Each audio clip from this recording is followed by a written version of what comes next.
Welcome to Adopting Zero Trust, not so live from RSA Conference 2024. Today, we're going to be discussing, there's actually a lot to discuss, but it is going to be a pretty simple topic with so many complexities and a challenge that has yet to ever be solved, which of course is social engineering and phishing. There's a little bit more that goes into it, but before I get into it, maybe we can introduce yourself so I do not butcher your name as I am known to do. Vivek, can you tell us a little bit about yourself, where you were, obviously, that led you into these current shoes, and we'll go from there. Thank you so much. It's super exciting to be on your show, especially live here at RSA. I'm Vivek Ramachandran. I've been in cybersecurity for the past 20 years. The last 10 years, I've founded multiple companies which have exited. And really my specialty, right from the time that I started cybersecurity, was really breaking security. So I've done a bunch of research, discovered a couple of first-in-the-world attacks, was a speaker at DEF CON, Black Hat, and all of these places. Yeah. One thing led to the other, and that is really where I started Pen Tester Academy, a wireless monitoring company. And then all of those learnings eventually led to SquareX today. So you could say you're probably a little passionate about our space. 100%. That is exactly what I sleep, dream, think, can't say eat. Maybe one of the days they're going to have a pie with security on it.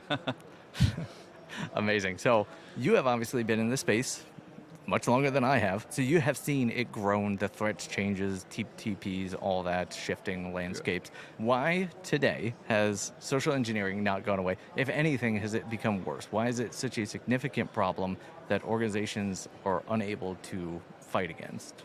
Yeah, that's a good question. Today, if you think about it, the whole world is digital, which is no matter whether you're a mom or pap, grandpa, grandma, whoever, you're forced now to transact digitally. And that is really where, compared to 10 to 15 years back, almost everyone is a tech product user. Unfortunately, technology has been growing in leaps and bounds when it comes to complexity. Right. And most people are also very gullible because they feel there is a sense of trust with whoever they communicate with. Now, phishing attacks have been there for a while. In recent times, I think they have gone ahead and become a lot more potent, primarily because of all the AI and LLM and everything which is coming out. So if you recall, back in the day, you used to receive a very grammatically wrong email. But now, of course, with ChatGPT and whatnot, that sounds exactly like your boss, exactly like your friend. And this has led to phishing and spear phishing attacks and all of that start to become a major concern for organizations because attackers have realized that the absolute weakest link in an organization is end users. I am so glad that you put it this way, because I know it can be a little bit of a taboo subject to blame the users, but that's how it works. Social engineering is effective because it's not a technological issue. It is a cultural phenomenon where people just want to believe and trust in what they have, which obviously loops back into that lovely world of zero trust where we trust and verify again. So building upon that, maybe we can jump a little bit further. And I think one of the main things that you called out, which I appreciate, is that you focused on the simple components of generative AI and how it can be abused. It's not necessarily people are creating ransomware and malicious code, which they can. Neil on our podcast has done that himself, and he's done that in a legal sense, for the record. But yeah, I would love to know, maybe we can dig a little bit further. What have you seen? What has your organization seen? And then maybe we can talk about how you're helping resolve some of those threats, which are, again, what we call the unstoppable fish. It's just difficult to go through. So yeah, what kind of threats have you seen in that regard? Yeah. So I think, lately what has happened is attackers are targeting enterprise users across multiple channels online. Right. And I'll give you examples, right? Imagine that someone is targeting multiple folks on your sales team by sending them a DM on LinkedIn saying, you know what, we are super interested in buying your product. Of course. And by the way, we've attached a small document containing details of the order and how we want to move forward. Now, of course, every salesperson is going to be super excited to see this download, open, unfortunately get infected. Yeah. So attackers are not just using emails. Right. They're actually using LinkedIn. They're trying to fool gullible employees to posting links on Slack, WhatsApp web, Telegram, and whatnot. And this is compounded by the fact that now we live in a hybrid work world, where on the same office laptop, people have their personal Gmail, Signal, Telegram, every single thing open. So attackers have realized that, look, why do we have to go ahead, send you that phishing email on your enterprise email, which probably is protected by email security tools like material security and whatnot. Instead, I should actually be targeting your personal email or your LinkedIn account. So I think this has intensified the way spear phishing attacks are now happening. Also with LLMs, it is super easy. Imagine today that I could train an LLM on your entire organization chart so that it fully understands contextually who you report to, who your coworkers are, your latest LinkedIn post, and then it can actually craft a very interesting message, almost a just-in-time phishing campaign about something that you were super interested and you just posted about. Interesting. So you're saying that this really just scales urgency, which is one of those significant factors that make people fall for it. Absolutely, absolutely. And I think this is going to compound simply because attackers, and we know that every company is absolutely running right now to adopt LLMs. Yeah. You know what? Attackers are doing the same. In the hacker underground, there are actually GPTs like Bad GPT, where malicious code can be generated, malicious campaigns can be generated, and where you can actually do all of this spear phishing a lot more accurately when targeting a person. Interesting. So one type of, I guess, social engineering attack that I've seen is tied to account takeover, especially as you were referencing social, is that organizations, they have, I'm curious if you have any particular thoughts on that approach and how much worse it's going to be now that maybe a model can basically crawl, see who the entire org chart is and know exactly who they should attack on a trusted site where you already have those connections. Absolutely. And you brought up a very good point.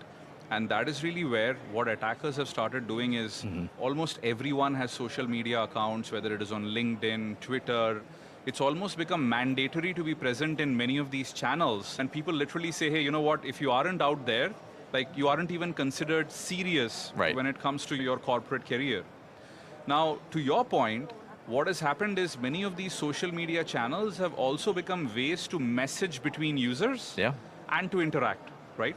And unfortunately, this is really where once, let's say, an attacker can seize your LinkedIn account or probably a Twitter account, which you haven't given too much of serious thought about how to protect, he could immediately start connecting to your coworkers, to your customers, who would probably happily respond because they are hoping that it is just you. The best examples I can give you is a lot of influencers have actually been targeted on YouTube and where not. Interesting. Where if I remember even this very big channel, Linux Tech Tips, if I remember right. Oh, yeah. His entire account was taken over. Completely he was locked out. And had he not been an influencer with close to 100 million followers, I'm guessing he would probably never have gotten that account back. So this is intensifying where attackers are figuring out that, well, you know what, your identity is spread across both your personal and your enterprise channels.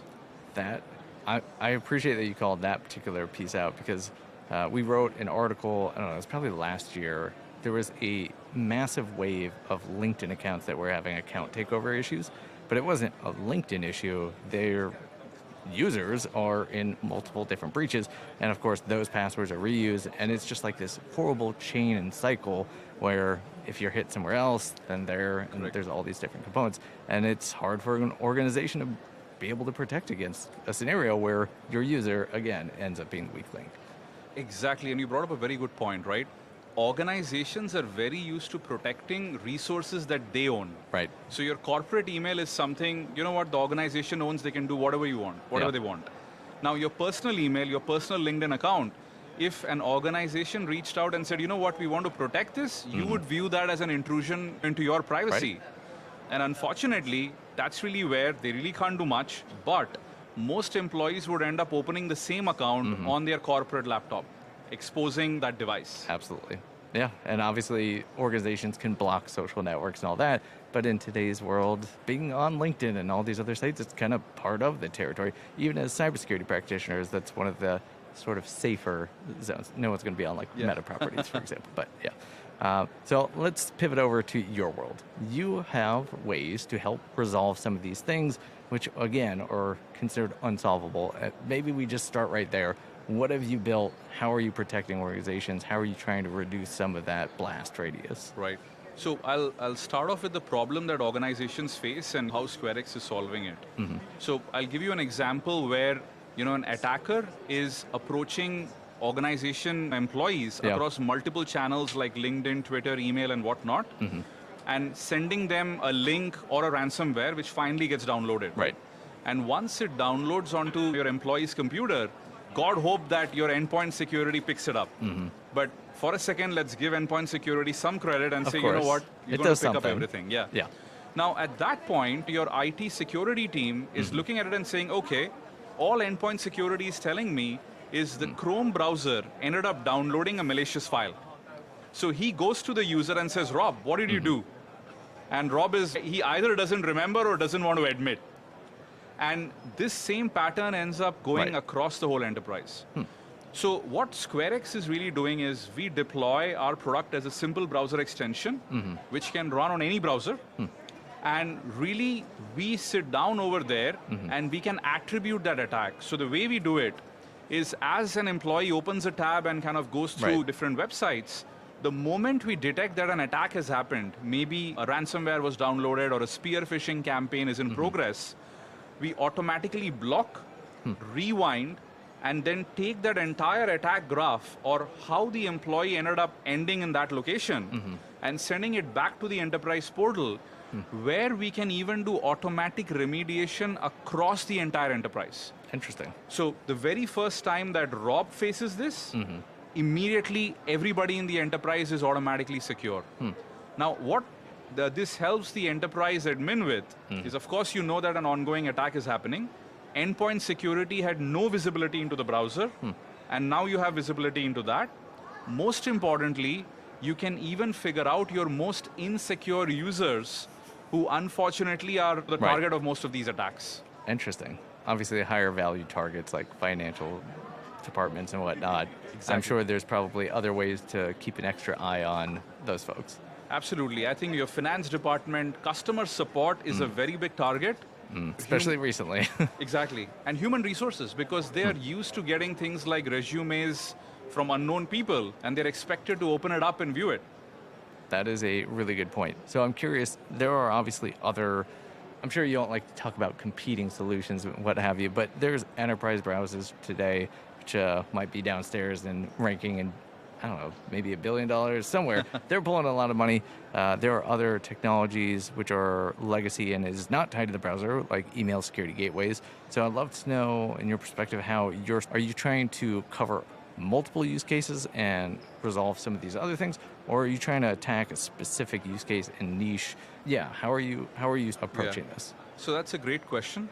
So I'll begin with the more traditional technologies like SASE, SSE, secure web Yeah. gateways. And really, these were cloud proxies. And the whole idea was your organization's web traffic, as your employees are on the browser, goes through these SSL intercepting WG proxies. And in the cloud, they're supposed to look at web traffic. And that's really just network traffic of HTML and CSS and JavaScript, Yeah. and infer application layer attacks. So you already see how difficult that jump Yeah. is going to be. SWGs were invented almost a decade back. And to be honest, they have come of age. It is fairly easy for attackers to evade secure web gateways, do bypasses using last mile reassembly attacks and whatnot. Yeah. And hence, hopefully, most organizations realize that apart from some very basic URL filtering and whatnot, they aren't Yep. very good. Interesting. Now, coming to enterprise browsers, I think the whole genesis of that field happened primarily because I think enterprises felt that at least for their internal applications, Yeah. and SaaS applications, they wanted to make sure that they very tightly control that access control part. So enterprise browsers are complete browsers that you have to download and install, most Right. of them off Chromium. And once you do that, your employees can only access your internal portals and SaaS websites like Salesforce and whatnot through those browsers. So the problem that they solve is just for that small niche Right. group of websites. Downside of this is, unfortunately, we all use a cocktail of browsers, right? We use Chromium for something. People have their social media open on Firefox. Brave when you want to visit those news websites which are completely full of ads and whatnot. So the biggest friction within organizations is to force users to use their browser, which is the Right. enterprise one. Yeah. The second thing, of course, is being based off Chromium. A lot of times when vulnerabilities are detected in Chromium, there is this huge timeline between that detection Yeah. and these browsers syncing those patches and fixing it. Interesting. Lastly, from what I've heard, the kind of adoption has had a lot of friction simply because of the inconvenience of having a dedicated browser. Right. Now, we don't specifically look at access control. What we look at is the Wild West, malicious websites, Yeah. files, networks, scripts, and whatnot. And because we deploy as a browser extension which can work on any browser, hey, organizations can adopt it in a matter of minutes.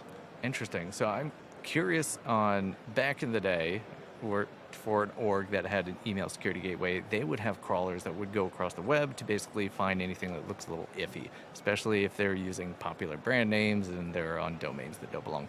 What is the technology behind the scenes that allows you to attack that? Is it like you're reliant on someone to report something, which is obviously how most of that email side work, but yeah, how does that technologically work to help reduce some of the stuff that even like the standard Chrome browser doesn't avoid a phishing lure? Yeah, no, that's a great question.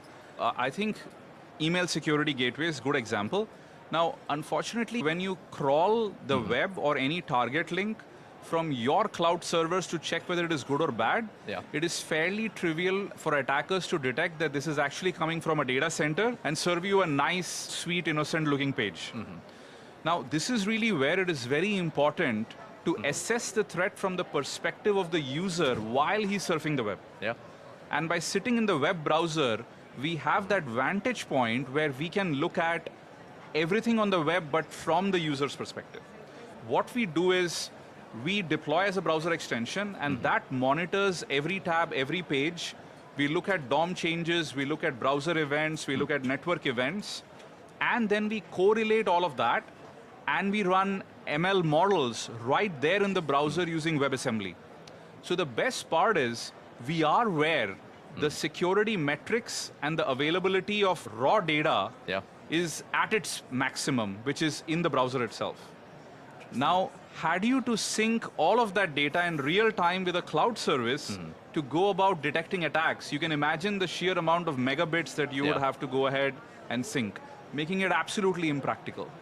So we feel that if you have to detect attacks happening against your employees on the internet, the best place is actually to sit in the browser itself.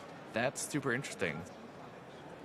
I'm trying to think of the way to like properly position this. Back in the day when I worked with an organization that focused on the capturing lures and C2 sites, trying to take those down, a lot of what you were saying is the defensive mechanisms. And anytime there is a new popular way to track or try to, identify these issues, they would change their techniques again to the point where if you're not on the right device, maybe not IP address, but they have so many defensive measures to make sure the right target is seeing it. So you're basically saying that is how you're resolving it. It sits on the browser, so it looks exactly like the user in the exact experience.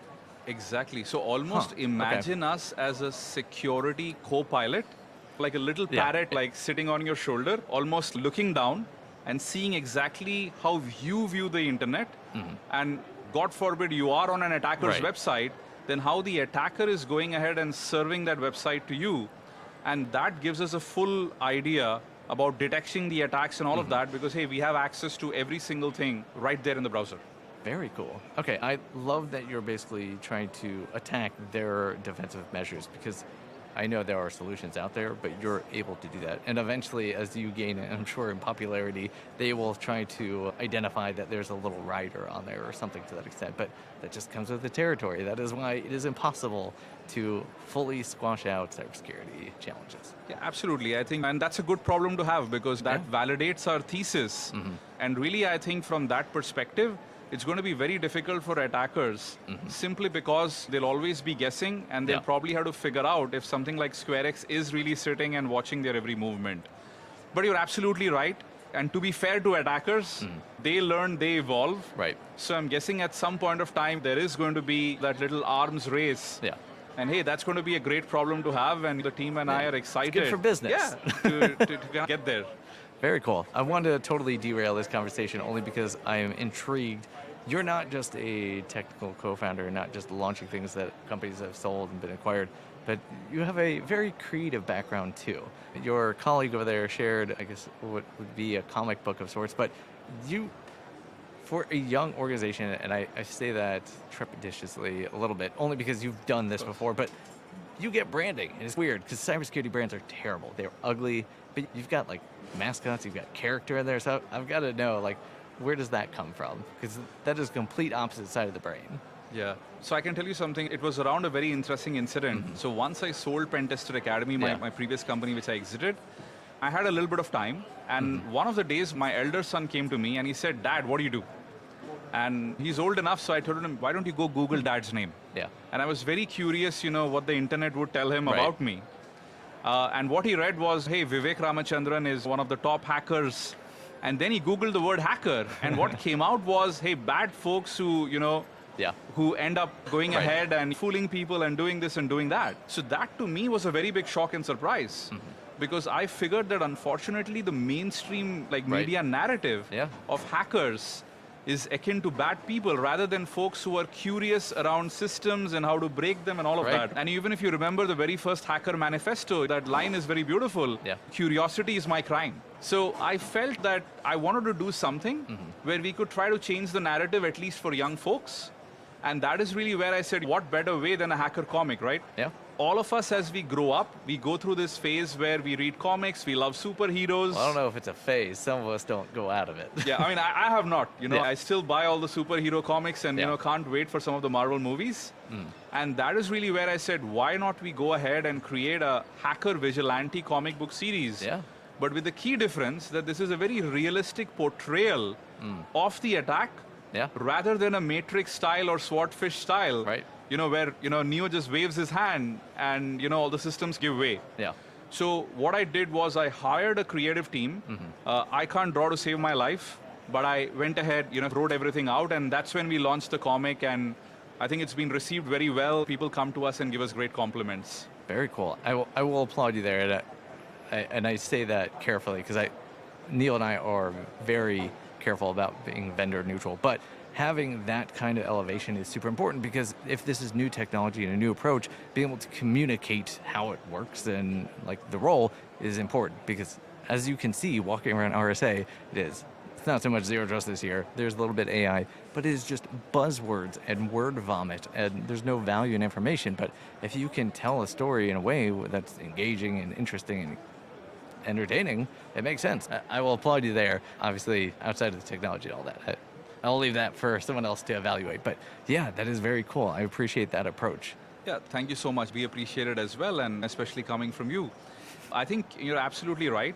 What we, in my previous companies as well, what I figured out is if you can help educate users, if you can impart knowledge which they can take away from your booth and go out and basically say, you know what, I learned something new, they will come back to you because then they start to view you as a thought leader, as somebody who's elevating their own understanding about a space. And I think that's what we've always done. I think people are intelligent enough that if you give them the right information, they can make their own decisions. Yeah. And all the marketing jargon never really helps, and everyone tries to run away from that. Yeah. I love that you called that out because that is one of the reasons we created this podcast is, again, not this year, but every booth for years had zero trust on it. And it was just different flavors, different definitions. And it's really simple. There's CISA, there's NIST, John Kindervag, Chase Cunningham. They have proper vendor neutral approach. Maybe not Chase, but I only like to terrorize him because he is the reason why all those stickers were on the booth. But yeah, that's exactly right. I think cybersecurity practitioners, they don't want to get sold into. Maybe startups and less mature organizations, that's fine because they don't know what they don't know. But if they've been in your shoes for as long, they know how to find whatever they need to find. They'll do a quick Google search or whatnot, and they'll find it. Absolutely. 100% agree with you. Today we are in a knowledge age where people like to do independent research and not just rely on what they've just heard. And I think that is for the better for the whole industry, right? Yeah. Because that way we know that people are starting to build their own knowledge and understanding, and which is going to make it more difficult for attackers in the long run. Excellent. We're close to time here, but I want to give you an opportunity to maybe tell people where they can learn more about what you've built and how they can get their hands on it? So I think the best place would be sqrx.com, which is our website. And what we've really done is, and hopefully just people have found this content engaging, we write blog posts literally every week talking about different aspects of browser security, different attacks, case studies, much of it in a product agnostic way. So at the very least, when you come to our website and blogs, you will go out learning a lot about state-of-the-art attacks, defenses, browser security, and whatnot. And of course, if you like then you can also try out our product, go ahead, sign up, and we can sign you up for a free trial. I love that approach. It's definitely aligned with how I do things, which is why sometimes they piss off people with my day job. But hey, that's how this works. So thank you so much, Vivek, for being here. I really appreciate your time and your expertise. We will definitely be bringing you back on for more conversations because we have not fully jumped into the island of enterprise browsers to the extent that we can. And obviously, you're dabbling between that and SASE and some other zero trust solutions. So thank you so much. Really appreciate you being on with us. Thank you so much as well. This was an amazingly interesting talk and looking forward to having similar conversations with, in other conferences and even online. Thank you so much. Excellent. I know you're just being a little bit extra nice there, but I'll take it and we're going to print it. All right. Thank you. Thank you for joining AZT, an independent series. Your hosts have been Elliot Volkman and Neil Dennis. To learn more about Zero Trust, go to adoptingzerotrust.com, subscribe to our newsletter, or join our Slack community. Viewpoints expressed during the show do not reflect the brands, employers, or companies of our hosts, guests, or potential sponsors.